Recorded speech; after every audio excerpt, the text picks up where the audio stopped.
नमस्कार विद्यार्थी मित्रांनो. या सेशन मध्ये आपण अत्यंत महत्वाचा कायदा जो वर्कमॅन्स कम्पेन्सेशन ऍक्ट 1923 हा डिस्कस करणार आहोत. तर बघा, जे काही विद्यार्थी ITI प्रिन्सिपल गट ब एक्झामची तयारी करत असतील त्या विद्यार्थ्यांना रिक्वेस्ट आहे की याच्या एक्झामच्या रिलेटेड जो काही आपल्याला MPSC ने सिलेबस दिलेला आहे त्याच्यावर मी बरेच व्हिडिओ टाकलेले आहेत. तर आपण ते प्लेलिस्ट मध्ये जाऊन एक एक वॉच करू शकता. आणि जर चॅनल आपलं म्हणजे व्हिडिओ चांगले वाटत असतील तर चॅनलला लाईक, सबस्क्राईब आणि शेअर करायला विसरू नका. तर कुठलाही टाइमपास न करता डायरेक्ट आपण कायद्याकडे येऊ. आता हा कायदा पास कधी झाला? 5/3/1923 ला हा कायदा पास झाला आणि त्याचे इम्प्लिमेंटेशन 1/7 म्हणजे 1 जुलै याचं प्रत्यक्षात इम्प्लिमेंट झालं. हे फक्त इम्प्लिमेंटेशनची एक तारीख लक्षात ठेवली तरी चालते. पास झाला कधी तर ते नाही लक्षात ठेवलं तरी चालते की 1 जुलै 1924 याचं प्रत्यक्ष अंमलबजावणी किंवा इम्प्लिमेंटेशन किंवा come in to the force याचा झालेला आहे. आता पर्पज काय याचा? To provide for the payment by certain classes of employees to their workmen of compensation for injury by accident. म्हणजे जर अपघातात काम करताना काही त्याला इंजुरी झाली तर त्याला कॉम्पेन्सेशन देण्यासाठी हे ऍक्ट तयार करण्यात आलेलं. आता टोटल कलम किती आहे याच्यामध्ये? 36. ही आकडा सुद्धा लक्षात ठेवा. टोटल कलम 36 आहेत आणि चॅप्टर 4 आहेत. नंतर तसेच शेड्यूल सुद्धा 4 आहेत. त्याच्यामध्ये शेड्यूल 1 मध्ये लिस्ट ऑफ इंजुरी, शेड्यूल 3 मध्ये ऑक्युपेशनल डिसिजन, हे दोन जरासे महत्वाचे शेड्यूल आहेत. याच्यावर प्रश्न येऊ शकतो. नंतर मेजर अमेंडमेंट कधी झाली? तर 45वी अमेंडमेंट 2009 ला झाली आणि त्या अमेंडमेंटचा प्रत्यक्ष इम्प्लिमेंटेशन 18 जानेवारी 2010 ला. म्हणजे हे 45 ही मेजर अमेंडमेंट होती, हे लक्षात ठेवायचं आहे. 45वी मेजर अमेंडमेंट 2009 ला झाली होती, ही लक्षात ठेवायची. याच्यावर क्वेश्चन येण्याचे चान्सेस असतात. नंतर नोटेबल अमेंडमेंट कधी झाल्या? पहिली 2000. आता बघा, सोपे आहेत लक्षात की कधी कधी नोटेबल अमेंडमेंट झाले. तर पहिली बघा 2000, काही अवघड आहे का? नाही. दुसरी, आता आपण जर 2009 ला ती मेजर अमेंडमेंट झाली होती पण त्याचं प्रत्यक्ष इम्प्लिमेंटेशन 2010 ला. म्हणजे 2010 नंतर 2017 एक ऑड आहे, पण 2020 सहज लक्षात राहते. 2025 हे सुद्धा सहज लक्षात राहते. फक्त आपल्याला अवघड लक्षात कोणतं? 2017. पण बाकी सगळे इयर सहज लक्षात राहतात.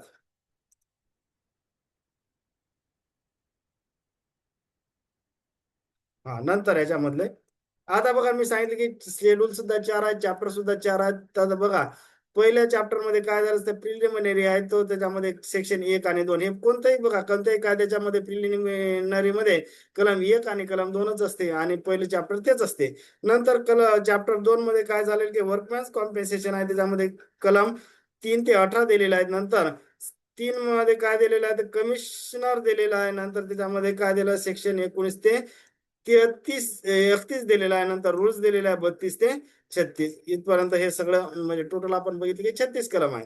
आता त्याच्यानंतर बघू आपण. हा, मेजर अमेंडमेंट मी सांगितली की 2009 ला आणि त्याचं जे इम्प्लिमेंटेशन होतं त्या अमेंडमेंटचं 18 जानेवारी 2010 ला झालं होतं. आता बघा त्याच्यामध्ये काय काय केलं? Change the name of the act. म्हणजे तिथं वर्कमॅन कॉम्पेन्सेशन ऍक्ट होतं, त्याचंच नाव काय? 19 जे दिले होतं त्याचंच नाव काय? Employees compensation act. म्हणजे या वर्कमॅनच्या जागी कोणता शब्द आला की एम्प्लॉई झाला ना. बघा, आता नाव ओरिजिनल काय होतं? Workman compensation act. पण 2009 ला त्याचं नाव काय देण्यात आलं होतं? Employees compensation act 1930. पर्पज काय होता? To make the law gender neutral and more inclusive. म्हणजे वर्क मेन्स म्हणजे काय? हे नुसतं मेनच्या किंवा जे मेनच्या रिलेटेड आहे ना, याच्यामध्ये वुमन्स वगैरे असं नव्हतं. त्यामुळे तो न्यूट्रल करण्यासाठी हे वर्कमॅनचं नाव काय देण्यात आलं? हे एम्प्लॉईज दिलं. म्हणजे त्याच्यामध्ये सगळं आलं कन्सिडर. म्हणजे मेन वुमन हे सगळे आले.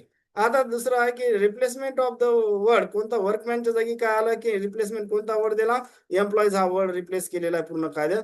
Change in authority name. म्हणजे जसं कसं होतं की बघा, commissioner for the workmen's compensation असं होतं, तर त्याच्या जागी कमिशनर फॉर एम्प्लॉईज. म्हणजे जिथं जिथं वर्कमेन शब्द आला सोप्या भाषेत तिथं तिथं एम्प्लॉई शब्द आला. बाकी काही लक्षात ठेवायचं फार डोकं दुखून घ्यायचं नाही. म्हणजे काय, साध्या भाषेत सांगायचं की 2019 मेजर चेंजेस काय झाले की जिथे जिथे वर्कमॅन शब्द आहे तिथे तिथं एम्प्लॉई शब्द आला. एवढं साधं लक्षात ठेवलं की बरोबर आपल्याला ऑप्शन सापडते. उगाच गोंधळ उडून घ्यायचा गरज नाही. हे 2-3 सिरियली असं लक्षात नाही ठेवलं तरी चालेल. फक्त लक्षात काय ठेवायचं? आपण वर्कमॅनच्या जागी एम्प्लॉई शब्द आला, बाकी सगळं सेम. नंतर increasing the compensation and improve in the worker protection. हे कॉम्पेन्सेशन सुद्धा इम्प्रूव्ह झालेलं आहे. ते कॉम्पेन्सेशन किती आहे, काय आहे ते आपण पुढच्या स्लाइड मध्ये बघू. हा, आता बघा की याच्यावर प्रश्न आला नाही, परंतु याच्यावर प्रश्न येण्याचे फार चान्सेस वाटतात मला. त्याच्यामुळे ह्या व्हॅल्यू जे कोणते कोणते आहेत ते लक्षात घेणं गरजेचं आहे आपल्याला. बघा, workman compensation act 1923 compensation amount amendment कधी झाली? 2009 ला. तिथं मध्ये हे अमाऊंट ठरली. आता इन केस ऑफ डेथ जर असेल तर त्याला बघा, if the employees passes away due to the work place accident, the employee must be compensate the workers dependent. The compensation is as follows. म्हणजे काय किती असलं पाहिजे हे लक्षात ठेवायचे. किती आहेत का याच्यावर प्रश्न येऊ शकते. 50% of the workers monthly wages multiplied by factor based on the age और minimum 1,20,000 whichever is higher. म्हणजे त्या या दोन रकमी, एक तर 50% रक्कम आहे आणि दुसरी कोणती आहे 1,20,000. याच्यापैकी जी हायर आहे ती कन्सिडर करण्यात येते. फक्त आता हे पूर्ण भारून लक्षात न ठेवता आपल्याला महत्वाचा डेथच्या केसमध्ये लक्षात काय ठेवायचा? 50% आणि 1,20,000 एवढाच व्हॅल्यू लक्षात ठेवायचं. बाकी जास्त भानगड करायची गरज नाही. हे फ्युनरल साठी ऍडिशनल 5,000 वगैरे लक्षात ठेवायची गरज नाही. परंतु आपल्याला 50% आणि 1,20,000 ह्या व्हॅल्यू फिक्स लक्षात ठेवायच्या आहे. नंतर PTD परमनंट टोटल डिसॅबिलिटी या केसमध्ये 60% किंवा 1,40,000. आता पूर्ण भारूड वाचायचं गरज नाही. तर किती आहे वरच्या केसमध्ये? किती होतं? 50% आणि 1,20,000. ज्या त्यापैकी जी रक्कम मोठी होती ती. आणि PTD म्हणजेच काय? Permanent total disability. इतर रक्कम किती आहे? 60% किंवा 1,40,000 ही लक्षात ठेवायची. बाकी मधलं नाही लक्षात ठेवलं तरी चालते.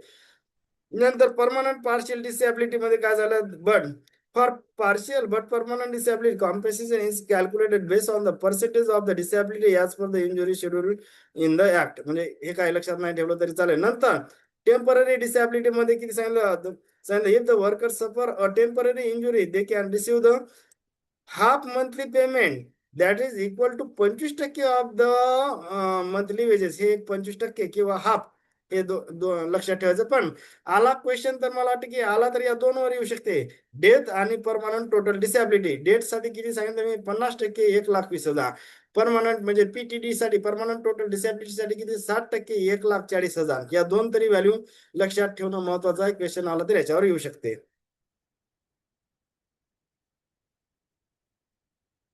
नंतरची स्लाइड. आता आपण बघितलं की मेजर चेंजेस बघितलं तर की सुरुवातीला बघा कायदा कधी आला? 1923 ला इनॅक्टेड. म्हणजे आणि 2000 ला सांगितलं आपण की मेजर चेंजेस सांगितले होते मी. काय सांगितलं होतं की जिथं वर्कमॅन आहे तिथं शब्द कोणता आला होता? एम्प्लॉईज आला होता. आणि जे काही रेम्युनरेशन आहे, कॉम्पेन्सेशन ते वाढवण्यात आलेलं होतं. नंतर 2000 ला नाही नाही, सॉरी सॉरी, 2009 ला वाढवण्यात आलं होतं ते कॉम्पेन्सेशन इन्क्रीज. 2009 ला कॉम्पेन्सेशन इन्क्रीज केलं होतं. आता तिथं 4,000 म्हणजे जे काय वेज सिलिंग. वेज सिलिंग म्हणजे काय की ज्या बेसवर कॉम्पेन्सेशन ठरवलं जाते तो आकडा त्याला बेस सिलिंग मध्ये, तिथं इन्क्रीज बाय 4,000. नंतर 2009 ला हे सगळ्यात महत्वाचं आहे की मेजर अमेंडमेंट झाली होती. आणि त्याच्यामध्ये मी सांगितलं तुम्हाला, जिथे जिथे वर्क्समॅन शब्द आहे तिथे तिथे एम्प्लॉईज ठेवायचा आणि कॉम्पेन्सेशन सुद्धा वाढवण्यात आलेला होता. नंतर स्ट्रॉंगर इन्फोर्समेंट वगैरे इकडे लक्षात नाही ठेवलं तरी चालते 2017ची. नंतर 2020 ला वेज सिलिंग इन्क्रीज 15,000 जो काय आहे ते ठरवण्यात आला. नंतर हे अलीकडच्या काळात दिलं आहे. 2025 ला काय केलेलं आहे? Act link with the code of social security 2020. हे लक्षात ठेवायचं की आता सध्या code of social security link केलेला आहे. आणि याच्यामध्ये extended the social security coverage to more workers including gig worker असतील, platform worker, unorganise sector workers, fix term and contract staff. याच्यासाठी सुद्धा हे एक्सटेंड करण्यात आलेलं आहे.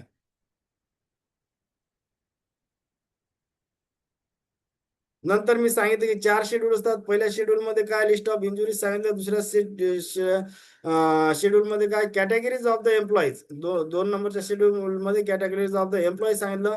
3 नंबरच्या शेड्यूल मध्ये काय? ऑक्युपेशनल डिसीजेस सांगितलं. आणि 4 नंबरच्या शेड्यूल मध्ये relevant factors based on the age of the employees is use to calculate compensation. म्हणजे एवढं लक्षात नाही ठेवलं तर रिलेव्हंट फॅक्टर्स कशासाठी? कॉम्पेन्सेशन कॅल्क्युलेट करण्यासाठी शेड्यूल 4 मध्ये सांगितलं. शेड्यूल 1 मध्ये लिस्ट ऑफ इंजुरीज सांगितले. शेड्यूल 2 मध्ये कॅटेगरीज ऑफ द एम्प्लॉई सांगितले. शेड्यूल 3 मध्ये ऑक्युपेशनल डिसीजेस सांगितले. आणि शेड्यूल 4 मध्ये रिलेव्हंट फॅक्टर ज्याच्या बेसवर कॉम्पेन्सेशन ठरलं जाते तो रिलेव्हंट फॅक्टर शेड्यूल 4 मध्ये सांगितलेला आहे.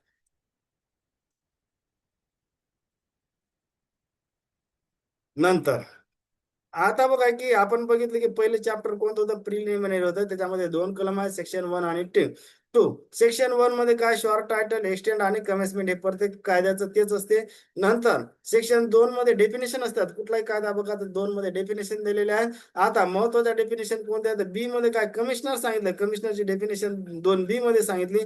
Means commissioner for workman compensation appointment under section 20. Section 20 च्या अनुसार जो काही अपॉइंटमेंट केलेला आहे त्याला कमिशनर असं म्हणलेलं आहे या कायद्यामध्ये. 2C मध्ये कॉम्पेन्सेशन सांगितलं. Means occupation means compensation is provide by this act. नंतर डी मध्ये 2D हे सहज लक्षात आलं. डी आणि डिपेंडंट असं सहज लक्षात आलं. ते सी मध्ये कॉम्पेन्सेशन आता हे तिन्ही जे आहेत इथे लिहिलं मी ट्रिक्स 2B 2C 2D याज पर डिक्शनरी जे आहे ना डिक्शनरी नुसार असं बघा ना 2B 2C हे सगळं जे कमिशनर कम्पेन्सेशन डिपेंडंट हे डिक्शनरी अल्फाबेट नुसार लावलेले आहेत. म्हणजे कुठेही कन्फ्युज होण्याचं कारण नाही. दोन्ही आता काय काढून टाकण्यात आला का काय हे मला कुठे त्या बेअर ऍक्ट मध्ये कुठेही दोन्ही दिसलं नाही. त्याच्यामुळे मी दोन्ही इथे घेतलेला नाही.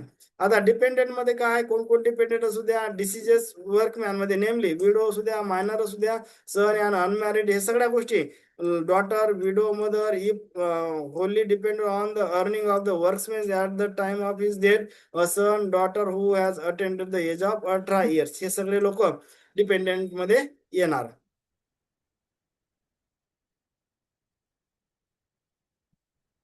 नंतर ई मध्ये एम्प्लॉयर कोणाला म्हणायचं. ई आणि एम्प्लॉयर सहज लक्षात ट्रिक्स मध्ये म्हणून मी लिहिलं की ई आणि एम्प्लॉयर कुठे कन्फ्युज होण्याचं गरज नाही. 2E मध्ये एम्प्लॉयर दिलेला आहे. एम्प्लॉयर इन्क्लूड काय सांगितलं any person or the body of the person company firm organise whether incorporate or not who employees the worker. Incorporated or म्हणजे काय ती लिगली इस्टॅब्लिश केलेली असो किंवा न केलेली असो त्यांनी जर वर्कर कामाला ठेवलं तर ते सुद्धा एम्प्लॉयर असतील. Managing agent of the employer हे सुद्धा एम्प्लॉयर कसे. Legal representative of the disease employer हे सुद्धा एम्प्लॉयरच आहेत. When a service of an employer or the temporary rent or hire or another person, that person is treated as an employer while employer work for him. Nantar, the person with whom the employee is has a enter into the contract of the service or apprenticeship हे सुद्धा त्याच्यामध्ये employer असतील.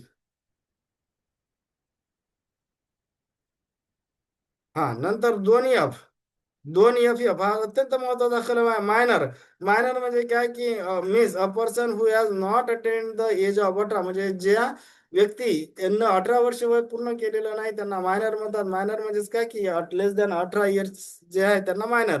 नंतर partial डिसॅबल्ड 2G मध्ये दिलेला आहे. Partial डिसॅबल्ड म्हणजे काय means in an injury that reduce the earning capacity of the worker but does not completely stop him from the working म्हणजे त्याला कामापासून थांबवलं नाही परंतु त्याची अर्निंग कॅपॅसिटी कसं रिड्यूस केली तर त्याला पार्शियल डिसेबल म्हणायचं. नंतर क्वालिफाईड मेडिसिनल प्रॅक्टिशनर हे 2I मध्ये सांगितलं तो कोण असते. Registered doctor under any central law state law maintaining a resistor of the medical practitioner तर त्याला क्वालिफाईड मेडिसिनल प्रॅक्टिशनर असं म्हणायचं या कायद्यात. आता टोटल डिसेबिलिटी म्हणजे डिसेबल म्हणजे काय. Total disablement means an injury that completely prevent the employee from doing work and he could do before the accident म्हणजे त्याला काय केलेलं आहे ते टोटल डिसेबलमेंट म्हणजेच काय. Total disablement means an injury that completely prevent the employees from doing any work म्हणजे त्याला आता कामच करता येत नाही त्याला टोटल डिसेबलमेंट म्हणलं. आता हे 4 कलम कोणते सांगितले मी. 2FF म्हणजे मायनर 2G म्हणजे पार्शियल डिसेबलमेंट 2I म्हणजे काय क्वालिफाईड मेडिकल प्रॅक्टिशनर किंवा त्याला डॉक्टर म्हटलं आपण. 2L मध्ये काय टोटल डिसेबलमेंट आपण सांगितलं. आता हे लक्षात ठेवण्यासाठी मी एक साधे ट्रिक्स बसले. फार फार मायनर व्यक्ती जी पार्शियली डिसेबल आहे ती लॉंग ड्युरेशन मुळे टोटल डिसेबल होऊन इंटेलिजंट डॉक्टर कडे जातो. आता फार फार म्हणजे काय FF घेतलं. FF म्हणजे काय मायनर जी व्यक्ती जी कोणती जी म्हणजे पार्शियल डिसेबल आहे ती लॉंग म्हणजेच काय लॉंगचा एल घेतला ड्युरेशन मुळे टोटल डिसेबल म्हणजे एल मध्ये आपण बघितलं ना का हे बघा इथं टोटल डिसेबल आहे हो ती इंटेलिजंट डॉक्टर कडे जातो. इंटेलिजंटचा आय म्हणजे काय क्वालिफाईड मेडिकल प्रॅक्टिशनर हे तर सगळ्या गोष्टी या ट्रिक्स नुसार सगळे 4 कलम आपल्या सहज लक्षात राहतात. कुठेही कन्फ्युज होण्याचं कारण नाही. नंतर 2M मध्ये वेजेस एम मध्ये मनी आणि वेजेस हे सहज लक्षात राहते ना. Wages include any monetary benefit or privilege received by an employee परंतु त्याच्यामध्ये हे ऍड होणार नाही. म्हणजे travelling allowance value of the travelling concession employees contribution to the pension or provident fund money paid for the special expenses related to job, या सगळ्या गोष्टी consider होत नाही, बाकी सगळं वेजेस मध्ये कन्सिडर होणार आहे. एम म्हणजे वेजेस. आता बघा दोन मध्ये कन्फ्युजन, एम म्हणजे मनी आहे, त्यालाच आपण वेजेस म्हटलं, आणि 2C म्हणजे कॉम्पेन्सेशन दिलेलं आहे.